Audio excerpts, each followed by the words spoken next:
আমি একজন অভিভাবক হিসেবে বলতে চাই যে সরকারের এই প্রজ্ঞাপনে আমি মর্মাহত এবং ব্যথিত। আমি চাই আমাদের বাচ্চারা যাতে প্রাথমিক বৃত্তি পরীক্ষায় অংশগ্রহণ করুক, এটাই আমার চাওয়া। আমি Abul Hossain Memorial pre cadet স্কুলের একজন অভিভাবক হিসেবে চাই আমাদের বাচ্চারা যাতে বিগত দিনেও বৃত্তি পরীক্ষা দিয়ে আসছে, কিন্তু এখন সাময়িকভাবে বলতেছে যে বৃত্তি পরীক্ষা দিতে পারবে না। এটা আমরা একদমই একমত না। আমরা চাই আমাদের বাচ্চারা যাতে তাদের মেধা বিকাশ করতে পারে। আমরা কোনো রকম বৈষম্য চাই না। আমরা চাই আমার বাচ্চা প্রাথমিক বৃত্তি পরীক্ষায় অংশগ্রহণ করুক।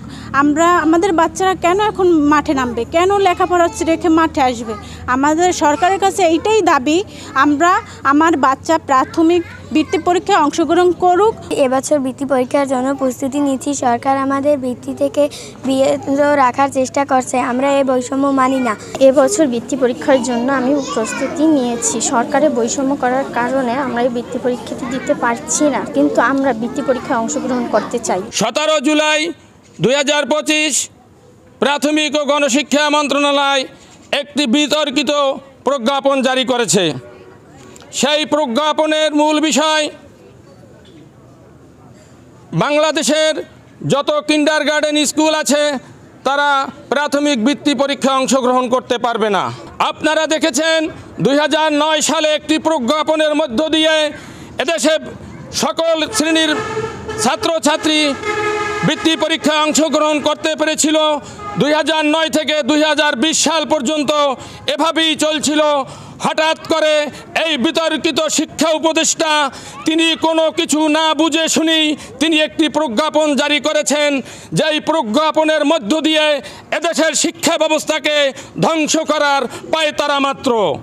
আপনারা জানেন ইতিপূর্বে যত বৃত্তি পরীক্ষা অনুষ্ঠিত হয়েছে সেই বৃত্তি পরীক্ষায় শতকরা 70 থেকে 80% বৃত্তি পেয়েছে এই কিন্ডারগার্টেন স্কুলের ছাত্রছাত্রীরা।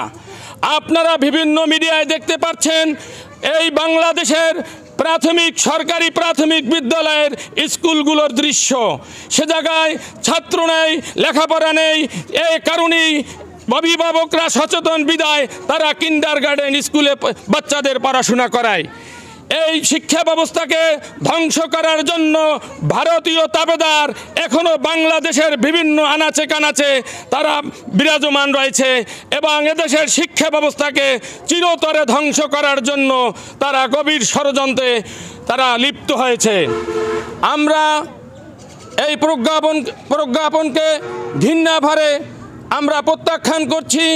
সাথে সাথে আমাদের এই বাচ্চারা যাতে 2025-এ প্রাথমিক বৃত্তি পরীক্ষায় অংশগ্রহণ করতে পারে সেজন্য আমরা এই সরকারের প্রতি আহ্বান করছি।